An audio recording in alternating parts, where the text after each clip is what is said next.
Tonight on CBC Vancouver News. We feel that it's unreasonable for BC taxpayers to be sending money to the federal government to be distributed to provinces like Ontario. BC backs a legal challenge to Ottawa's equalization formula and may file a lawsuit of its own. Plus, I want the provincial government to stop operating a two-tiered system when it comes to patients with obesity. a Vancouver doctor petitions the province to have pharmacare pay for obesity treatments. And It's about saving lives. Granville Island says it is time the city put suicide prevention fencing on the bridge above them. This is CBC Vancouver News.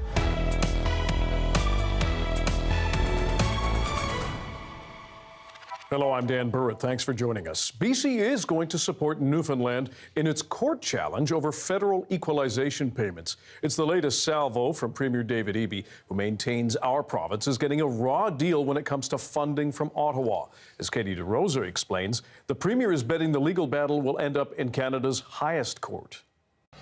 BC's Premier says it's not fair that a wealthy province like Ontario received almost $500 million in equalization payments last year, while his province got nothing. We feel that it's unreasonable for BC taxpayers to be sending money to the federal government to be distributed to provinces like Ontario through the equalization program.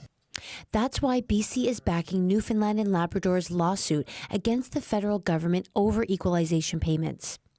Premier David Eby made the announcement alongside Newfoundland's Premier Andrew Furey on the last day of a meeting of Canadian premiers in Halifax. We're asking for the courts to evaluate the fairness of it, the mathematical calculations of it. BC will be an intervener in the case and consider launching a parallel lawsuit of its own. Eby says it's possible the court challenge could be fought all the way to the Supreme Court of Canada. So what are equalization payments and why do they get premiers so worked up? They're basically a tool used by the federal government to balance the scale between have and have-not provinces. The formula is based on a province's ability to bring in money through taxes and natural resource revenues. BC, Alberta, and Saskatchewan are considered have provinces, partly thanks to their robust natural resource sectors. However, Eby and Furey argue the funding formula ought to factor in other costs. BC, for example, has a larger seniors population, which translates into higher healthcare expenses. One political scientist says Eby's latest volley is a clever and long-standing strategy designed to win over voters who are going to the polls in BC in October. It is certainly a useful political tool to show that premiers from one side of the country to the other are standing up for their residents against those folks up in Ottawa. But Eby claims there are federal politics at play, which influence Ottawa's decision to shower money on vote-rich Ontario and Quebec. It's obvious that political considerations are blocking the ability of the federal government to prioritize the needs of British Columbians. Federal Finance Minister Chrystia Freeland was not available for comment, but a spokesperson says she stands by the equalization program, arguing it ensures fairness for all Canadians. The formula is reviewed every 5 years, and the next review is set for 2029. Katie DeRosa, CBC News, Victoria. Weight control is a problem for many people. It's estimated 23% of adult British Columbians are obese. Now, a Vancouver doctor wants the provincial government to cover obesity treatments under pharmacare. As Belpuri reports, a petition calling for that change argues the province has a, quote, weight bias. Here, these are the petitions. The message in the box is clear. I want the provincial government to stop operating a two-tiered system when it comes to patients with obesity. There are 4 approved medications to treat obesity. None of them are covered by BC Pharmacare. The out-of-pocket cost for patients is up to $450 a month. You have to pay for your treatment yourself for a disease that would offer significant benefit, not just to a patient, but to a healthcare system that's already in crisis. Obesity is a known risk factor for many chronic illnesses, including heart disease, osteoarthritis, and cancer. The price to treat those diseases is astronomical. If we can prevent those long-term costs with some short-term $7 a day, which is what we're talking about, then I suspect the mathematics works. Emily Henry has battled weight for decades. It's a problem, she says, rooted in her childhood in a family of 12 on a Cree First Nation in Saskatchewan. What I recall so profoundly is growing up in that sense of lack and not having food, always feeling hungry, always feeling hungry. Once food was easily accessible, Emily couldn't get enough of it. I had this thing where my pantry had to be full. Otherwise, I felt like, I felt incomplete. Then came the consequences. For me, obesity led to physical illness. It did. It led to diabetes. It led to high blood pressure. For a year now, Emily has received treatment for her diabetes. The prescribed drug also causes weight loss. To treat diabetes, it's covered by pharmacare. To treat obesity, it's not. BC Ministry of Health says the Canada Drug Agency tells provinces and territories not to cover obesity treatments. The agency says it's still unproven if treating obesity actually cuts the risk of developing other diseases. In December, a study in the New England Journal of Medicine reported a 20% risk reduction. The frustration that we have as healthcare providers is there is treatment. It is effective. Patients are demanding better care. 1 and 1 is 2 here. The petition to government so far has nearly 1,000 signatures. Belle Puri, CBC News, Vancouver. A Surrey-registered massage therapist has now been acquitted of sexual assault. His lawyer says he's relieved by that decision, but as Yasmin Khanea reports, he's now trying to clear his professional record. Extreme relief. Goodby Arthur Bodie Harrelson's lawyer says his client welcomes the acquittal. He's lost a lot over the last few years, but he's definitely hugely relieved to have this off of his back. Mounties charged Harrelson with 1 count of sexual assault related to a client in November 2022. He was acquitted in early July. Surrey Provincial Court provided CBC News with audio recordings of Harrelson's trial. The Crown prosecutor invited the court to enter an acquittal, saying that after closely reviewing her notes, she was unable to say in good faith that the Crown has proven its case beyond a reasonable doubt.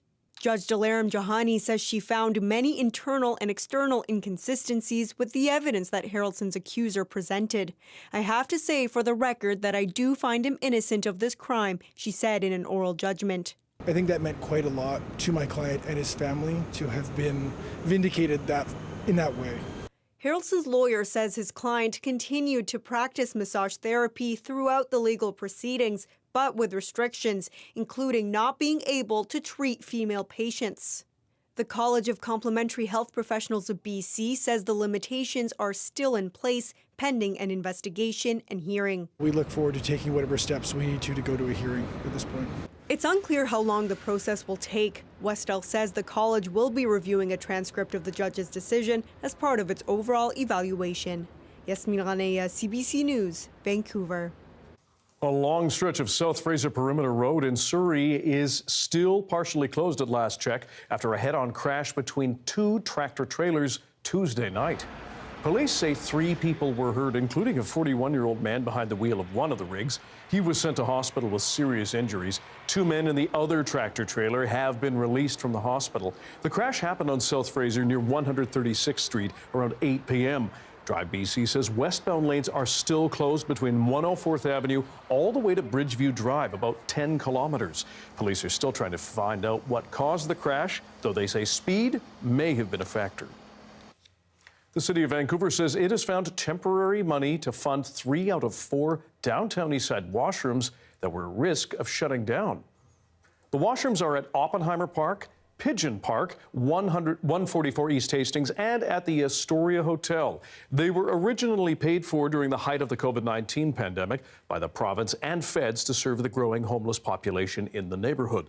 But that was set to expire. The city says now internal budget savings means it'll be able to keep the Oppenheimer and Pigeon Park washrooms open, while the East Hastings location will be paid for through the Overdose Prevention Society. The BC Crisis Centre and other local groups, including Granville Island, are now urging Vancouver City Council to put suicide prevention fencing on the Granville Street Bridge.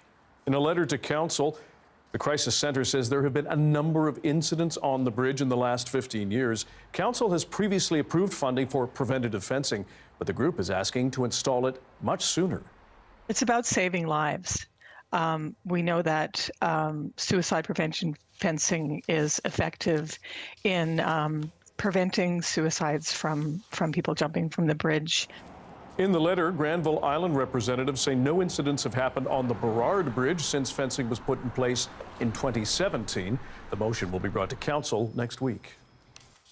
A record 76 black bears were killed in Prince George last year. That's the count for BC's Environment Ministry. The figure is more than double, the 2 previous years combined.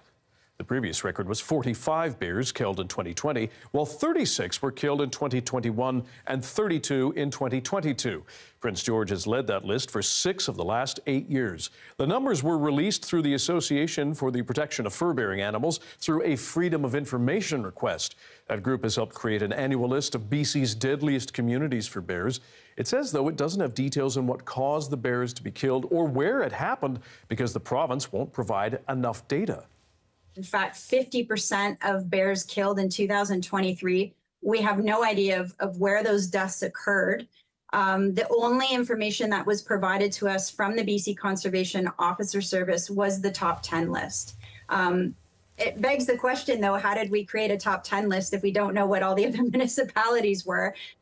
The 76 black bears killed in Prince George were the most in a single municipality since 2016, when the list was first compiled and released. If you're planning to head south to the U.S. with a dog this summer, be prepared to jump through some hoops before you cross the border. As Georgie Smythe explains, new requirements would include a signed form from a vet. Entering the US is about to get harder for Mahmoud Bakayoko and his dog Isyam, but he says new regulations won't deter them. We're gonna take him anyway. Starting August 1, Canadians can only take their dog to the US if it's at least 6 months old, has a readable microchip, they have proof of a rabies vaccination, and they file an import form in advance that includes a photo of the dog. It's a big change for some owners who say until now, border regulations were lax. To be honest, sometimes we've gone over and they've never even looked at the papers. Ottawa wants things to stay the same. What am I asking for? An exemption? Health Minister Mark Holland says that because Canada is already rabies-free, the rules are unwarranted. We believe it makes sense to have a policy that protects our hemisphere rather than having individual policies for 2 different countries. People who rely on straightforward crossings are worried too, including those who use service dogs. I cross the border multiple times a month when I'm traveling all over, with my dog, always. Vets say they're already swamped without this additional paperwork. There's a vet shortage, so having a lot of appointment spots filled up now for travel appointments as opposed to sick animals is just going to further burden a system that we're already struggling to keep up with a little bit. There might be some leeway. Canada has asked for a grace period and is now waiting to see if the US plays ball. When we make plans to go, we'll probably find out exactly what the rules are, what we need to do. We'll just do it and go. For many, the extra legwork is a small price to pay to bring their pet across the border. Georgie Smythe, CBC News, Vancouver.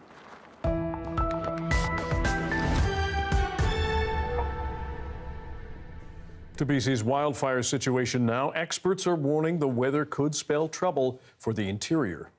We are concerned with more dry lightning to ensue over the southern regions for today. The fuels there are really dry and the indices are quite elevated just because we've seen no precipitation through the southern interior this whole month. Meanwhile, Highway 97 between Peachland and Summerland was closed this morning by a wildfire. You can see there.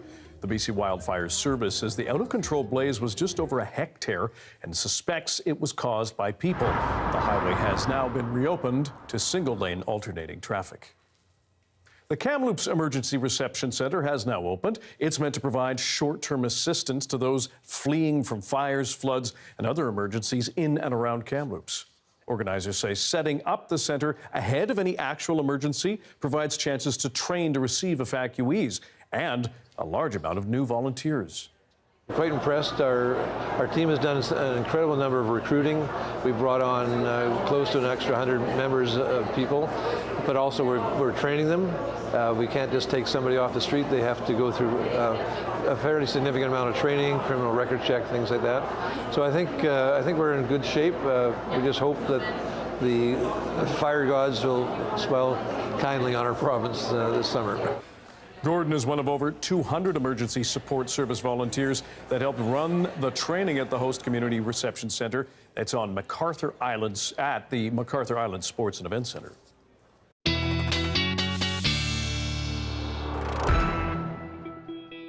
Time for our first blink at the weather with Darius Madavi, who's here to tell us what's going on with the fires, among other things. Yes, so we have very little precipitation coming across BC over the next couple days, but as we get into the weekend, we do have a front that's going to be passing through. Now, it will bring some precipitation that could be heavy in some places, some downpours, but also bring some unstable conditions. So risk of some thunderstorms as well. You can see that line of really, really intense precipitation.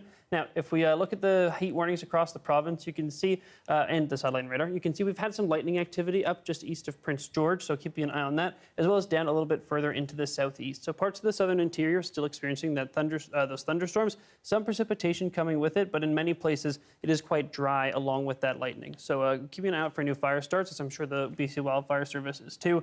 And as you'll notice, heat warnings still very much in place across the province. Those aren't expected to come down until at least the end of this week, even many places into next week at the earliest coming down. Across the province, you'll notice we have a complete lack of green once again. The Northwest hasn't seen as much precipitation in the last 24 hours, and so we've seen that re-elevation back up to moderate to high fire danger, and this is going to be what it's going to look like over the next few days as well. Don't expect too much change. But with that being said, here in Vancouver, we do have some cloud right now. We're going to be clearing up through tomorrow for another mostly sunny day. And as we head into the end of this week, expect more sunshine, Dan. Okay, we'll check in later. Thanks, Darius. Thank you. We have an update for you on a recall notice that affected Silk and Great Value refrigerated plant-based beverages. Health Canada now says 2 deaths linked to those products have been recorded in this country. A wide range of products were recalled on July 8th after the Canadian Food Inspection Agency found they could be contaminated with listeria. Since then, 12 cases of listeria have been recorded, none here in BC. 9 people have been hospitalized nationwide. Listeria is a foodborne bacterial illness that can affect anyone exposed to a contaminated food product. It can lead to meningitis and blood poisoning in severe cases. Still to come, a big night for Trump's running mate. J.D. Vance makes his first speech as the Republican nominee for U.S. Vice President. That's next.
It is a big night for Donald Trump's newly picked running mate, J.D. Vance. The 39-year-old junior senator from Ohio will deliver his first speech later this evening as the GOP's vice presidential nominee. The CBC's Chris Reyes has more from the Republican National Convention in Milwaukee. For the first time since he was named VP pick, J.D. Vance will address the crowd here at the Republican National Convention. Vance has been shaking hands with delegates since Monday. Tonight, he'll take the podium with the full support of his party. I'll tell you what, I love J.D. Vance. I'm loving that guy. I like the fact he's a Midwesterner because Wisconsin, I'm a little biased, but Wisconsin is going to be critical. Joe Biden can't get back to the White House without Wisconsin. If elected, the 39-year-old junior senator would be one of the youngest vice presidents in American history. Vance spoke at an event outside of the convention this afternoon, giving hints of what we'll come to hear from Trump's running mate in this campaign. Donald Trump got shot and he toned down the temperature. That's what a real leader does. Ahead of the speech, current Vice President Kamala Harris released a new ad against him. J.D. Vance will be loyal only to Trump, not to our country. And unlike Mike Pence, Vance said he would have carried out Trump's plan to overturn the 2020 election. The ad is a glimpse of the showdown between the two once the campaign begins in earnest. Harris also spoke about Vance at an event in Michigan. This is a fellow who in the United States Senate participated in blocking protections for IVF.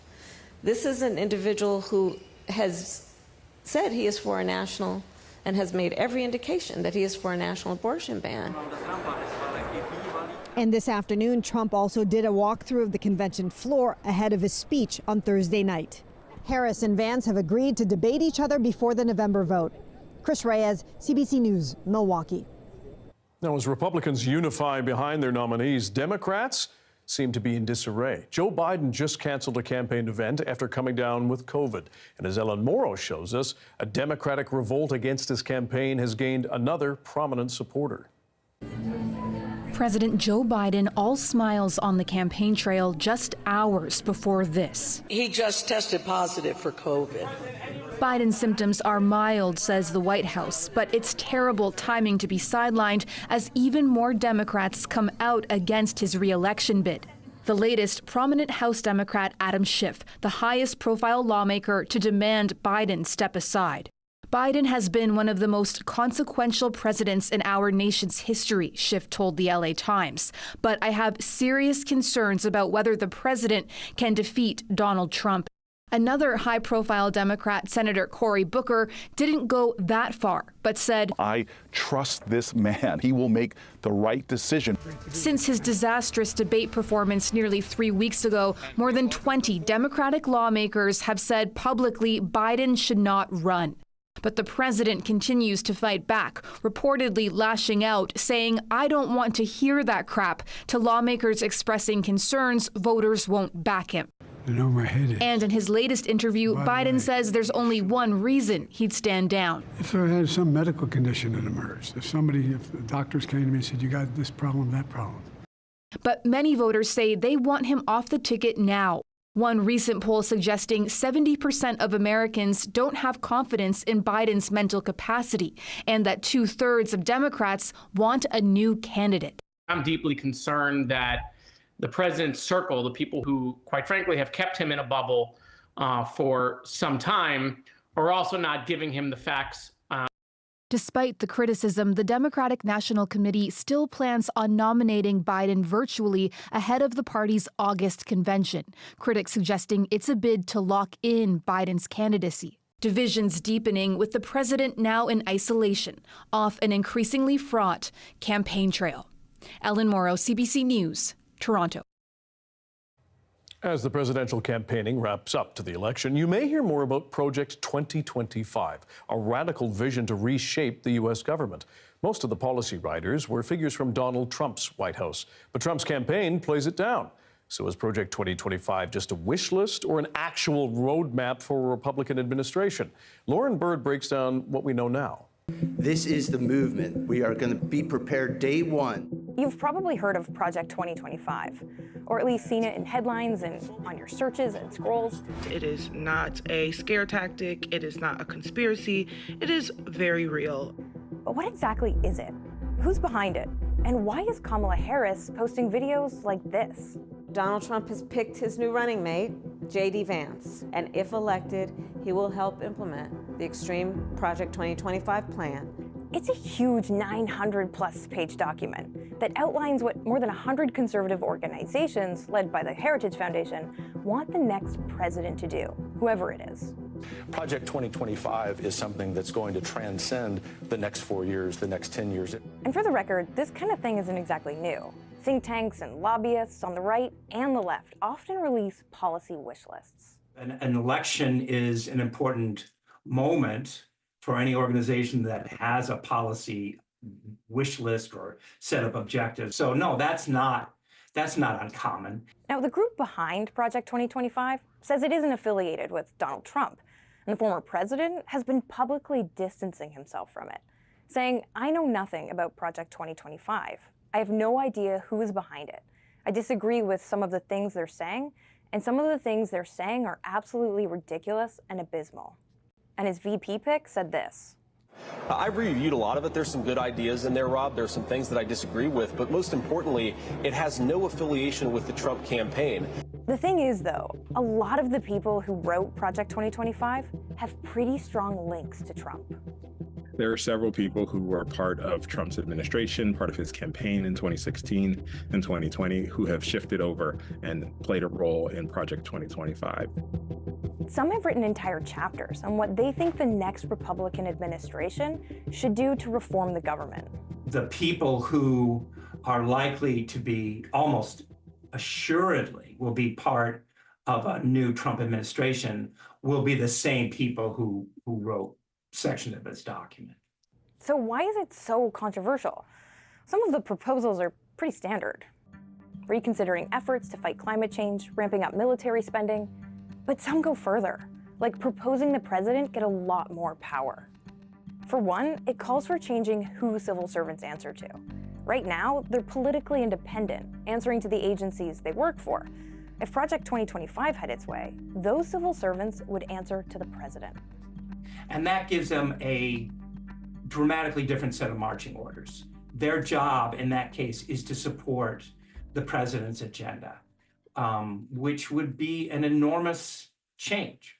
Some of the other controversial positions in this document, banning abortion drugs by mail, barring transgender people from military service, even getting rid of the Department of Education.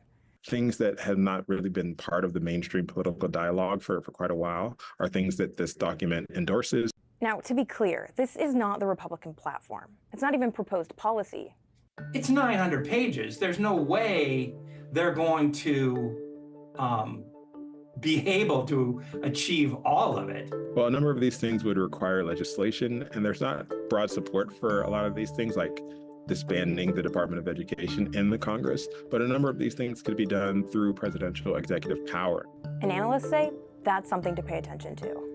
I think what this speaks to is the fact that these conservative organizations feel good about their prospects for the fall, and they're going to take advantage of this moment to achieve some wholesale changes in American policy. Lauren Bird reporting. Coming up, as the annual meeting of Canada's premiers wraps up in Halifax, we'll tell you about the BC premier's position on key national issues that could affect us here. Stick around.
Canada's premiers have wrapped up their annual summer conference, this time in Halifax. A key focus of this year's session was the separation of federal and provincial responsibilities. But as Olivia Stefanovic explains, on this final day, the leaders turned their attention to preparing for the next administration in the United States. The day after provincial and territorial leaders told Ottawa to stick to its lane, the premiers wade into an area of core federal responsibility. I'm encouraging all the candidates vying to be the next prime minister to come forward with a credible plan over the next 4 years to hit the NATO 2% target. The federal government recently announced a plan, but it's only expected to start spending 2% of GDP on defense in 2032. Well, I'm encouraging the federal government to move more quickly. I think the timeline we have to think about is the next administration, whoever that may be, in the United States of America. Our anxiety, and I think the anxiety of many British Columbians, is looking at the possibility of a Trump administration coming in the United States. The premiers united in their concern, bracing for retaliation. It's unambiguous, the message from a potentially incoming Republican administration around what their expectations are from Canada around investments in defense. So to head that off, we really encourage the federal government to be prepared for that. It's too late. If things escalate, to say we should have invested. The time is now to invest, given the tensions that exist around the world, given the uncertainty that exists around the world. So we asked the federal Their demand clear.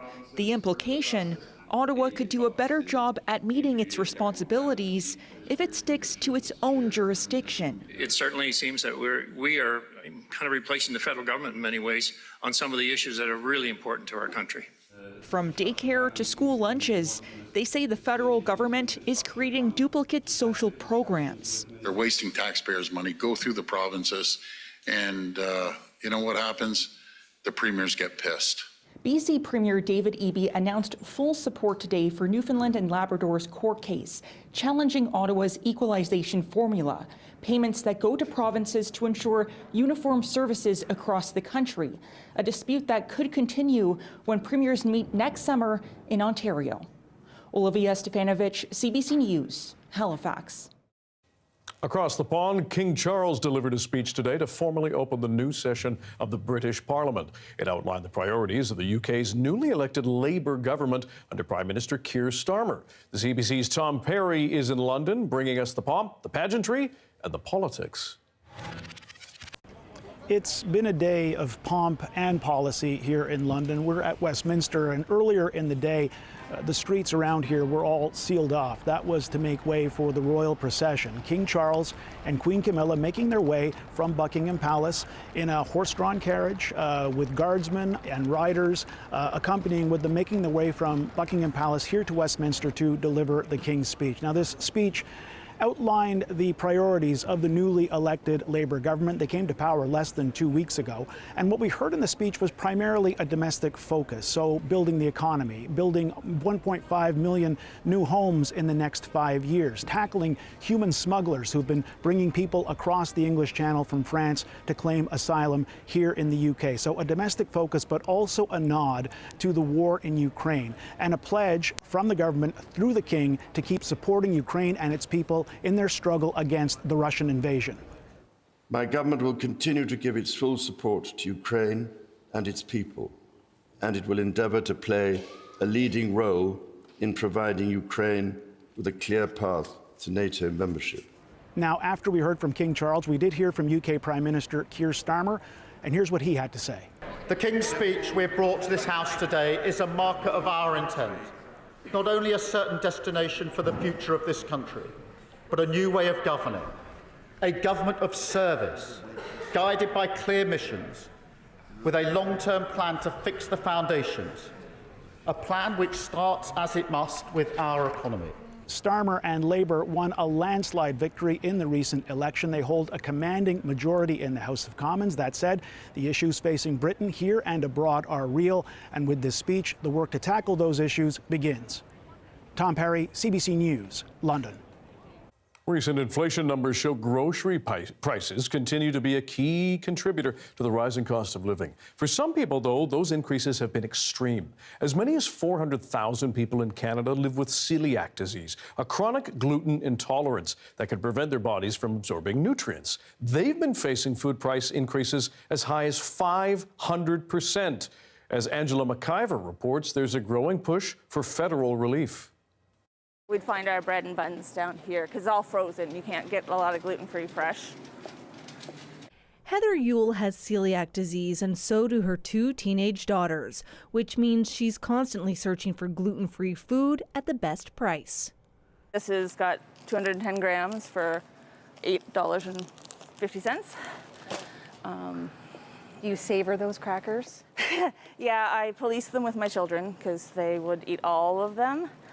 My other one that is right here, this is probably the best flour I can find around here, but it's 1.24 kilos for $16. In contrast, a bag of all-purpose flour for twice the volume is $4.49. According to Celiac Canada, gluten-free products have always been more expensive than food that contains gluten by about 150 to 200%. But since the pandemic, that's jumped to more like 200 to 500%. And it's all because manufacturers can't get the ingredients that they need and they're making substitutions. And that means there are supply delays as a result. And of course, the extra costs are being passed down to consumers at the grocery store. For Ashley Hickey, it means tracking every single expense into a spreadsheet.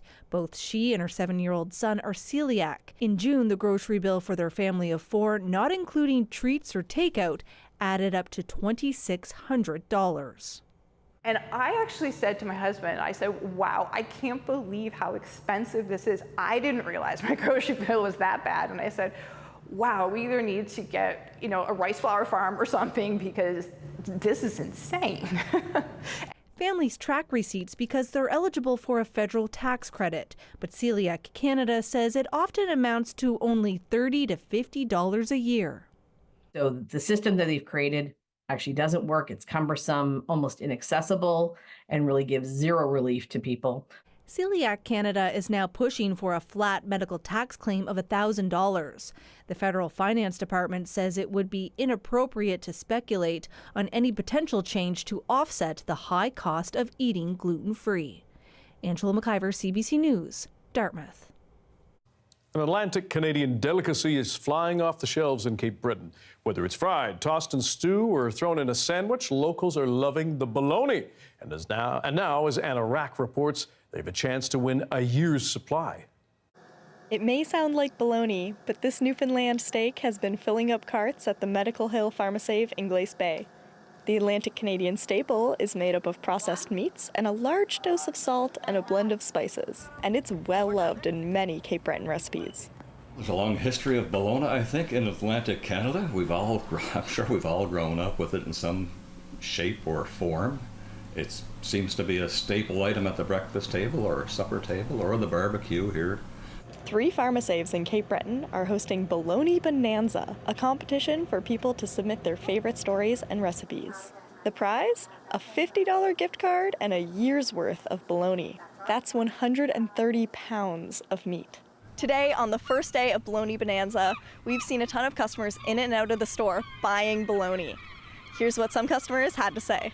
I'd like to buy the sliced bologna instead of like the big roll of bologna. I just find it easier to work with. And I thought, what a good way to promote the big stick of bologna. It's like one of those things coming home. Fond memories of having bologna sandwiches, fried bologna, at lunchtime. Yeah, it's just a warm feeling. People can submit recipes and stories online or in-store until Thursday. More than 100 recipes have been shared so far. Well, so far we've seen bologna pizza, bologna casserole, bologna soup, bologna tacos, bologna and cheese. It's all over the board. While bologna might also mean nonsense, Bologna Bonanza is happening for a good cause. Later this fall, the recipes will go into a cookbook centered around the infamous deli meat. And 100% of book sales will be donated to local food banks. Anna Rack, CBC News, Glace Bay.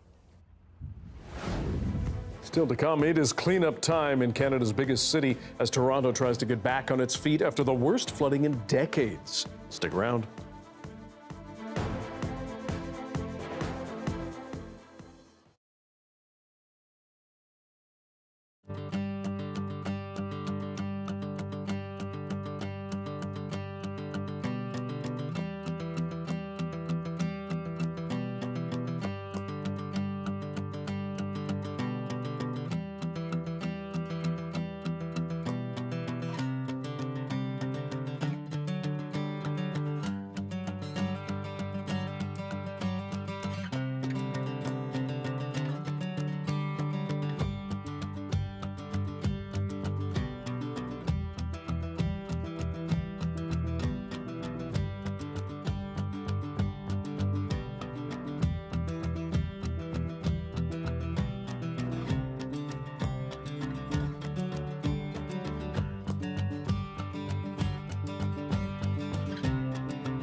Toronto is coming back online, assessing the damage to homes and highways after yesterday's sudden downpour. In just hours, a chain of storms dumped a month worth of rain. As Jamie Strachan shows us, along with the cleanup, is preparing for something even worse. The storm was epic, record-setting in fact. The most rain in a single day Toronto's seen since 1941. Today, the Don Valley, once submerged, again full of traffic, power back on. And many, including Drake, dealing with basement flooding, parts of his $100 million mansion soaked and ruined. More modest basements just as vulnerable. I just came down and just saw a pool of water, and I was like, what the heck? Everything on the floor soaked and ruined. We were just bucketing water out by the handfuls. In the wake of the storm, division about whether the damage could have been prevented. I'm not sure if there is a city in North America that could have handled that kind of rain. Former Toronto Mayor David Miller says it's not always about spending money, but doing more little things. When people widen their driveways, making sure it's permeable instead of asphalt really matter a lot. For a city of nearly 3 million people, it makes a really big difference.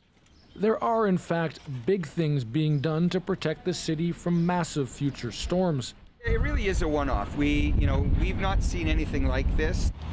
The billion-dollar flood protection project in Toronto's Portlands at the mouth of the Don River is being built to protect the city from the big one.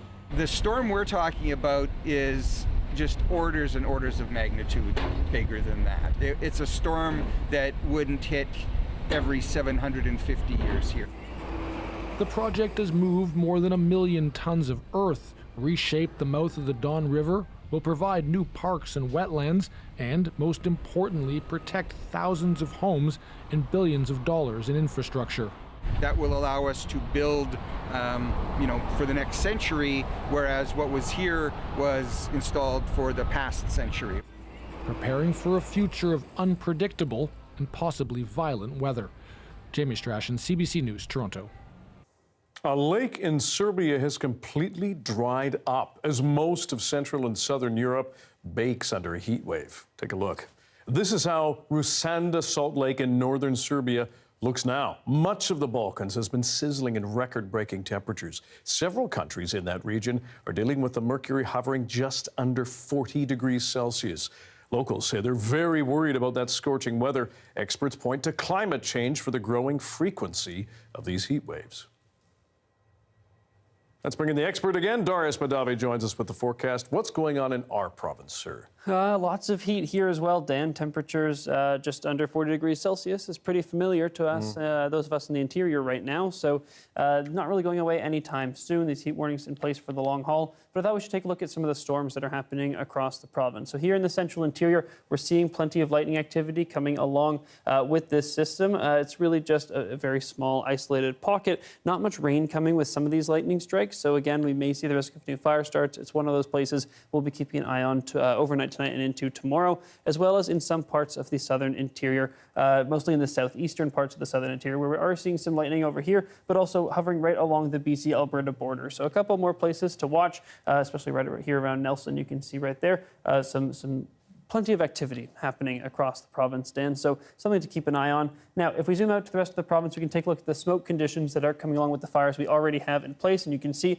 much of the south being blanketed by very light smoke conditions, so something that generally wouldn't be noticeable, but if you're exercising, something like that, you may start to feel it. Up in the northeast, though, as always, or seems to be at this point, as always, plenty of really heavy smoke up there. Now, as we continue to see the precipitation feed into the northwest, but not really many other places, this is going to be the story for the long haul. Lots of smoke being pushed back down to the ground. Again, some precipitation may make its way very briefly up to the northeast later this weekend, but worth noting, could come with some lightning activity as well. Winds are also picking up at times in the north, so right now, a little bit of a heavy wind activity, but as we get into tomorrow, only returning very briefly. Generally speaking, winds are staying calm for now, which is good news, but they will pick up in isolated spots that this graphic wouldn't be able to capture. So be aware of that. If you're in an area that is typically quite windy, we could see those winds as well, valleys and places like that. Now, in terms of our highs over the next few days, once again, 48 degrees in Kamloops, but over the next few days, going to continue seeing very similar temperatures to that. Our highs remain extremely high over the next few days. So, as we have been for the last little while, keep yourself safe and check in on those who may be a little bit more vulnerable to the heat. And if we take a look at our conditions across the province tomorrow, still lots of sunshine, Dan. We do see some precipitation in a few places, a few storms that may pop up, but generally a little bit more calm, hopefully tomorrow evening than it is right now. Although, again, there is a possibility that of some more lightning across the province.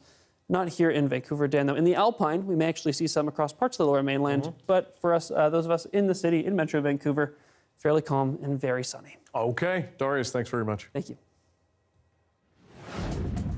It brings reading to the road. We're going to climb on board Kamloops' bright red book bus. Join us next.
I'm Amy Bell, and here's what's in your CBC Vancouver inbox. Applications are now open for CBC's Indigenous Pathways to Journalism program. This paid 9-month learning and development opportunity supports Indigenous candidates to really hone their skills as storytellers. Indigenous Pathways provides journalism training, career development support, and work experience. Applicants do not require journalism education or experience to apply. Learn more at cbc.ca/pathways.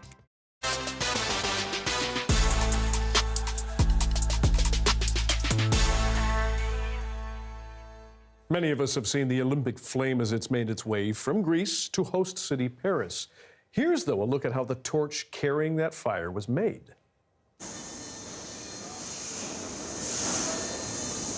About 6 tons of steel had to be melted to make 2,000 torches. The 9-month process involved laser cutting and welding the metal before being assembled in a Normandy factory for delivery. The 70-centimeter torch weighs about 1.5 kilograms and is designed to be water and windproof. That means the flame is protected from wind gusts up to 60 kilometers per hour. About 1,500 torches are for the Olympics relay. The remaining 500 are for the Paralympics relay. Back in this province, picture a rolling library that makes stops at parks around Kamloops. Shelley Joyce paid a visit to Valley View Centennial Park and spoke with some of the young readers who are boarding the bright red book bus all summer long. Who's been to the book bus before? Some of us have, some of us haven't. Okay, I'm a teacher full-time, and then in the summer, I'm a literacy coach for the book bus. Who was ready to go on and choose a book? Me. Awesome. Definitely helps my teaching practice in the classroom just with reading and really getting to know all the books that are out there that the kids love. It helps me bring them back in the fall, and I love working with kids, so it's a really good summer job for me.